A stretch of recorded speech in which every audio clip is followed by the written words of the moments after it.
Okay, as you can see, there are two kinds of diffusers, right? And this is the old, obsolete silicone diffuser, you see. We don't use it anymore.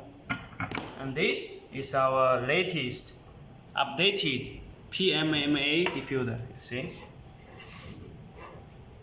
We use it now. So next, I will show you the biggest difference between them. Okay, if you use the silicone diffuser, it's very hard to install it into the profile. Oh, sorry, it's not easy.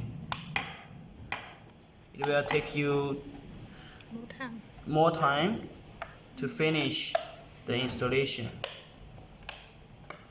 Oh, yeah, hard. But if you use our PMMA diffuser, you see it's very easy.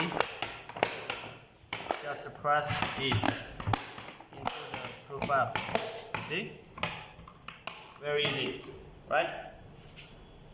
Perfect.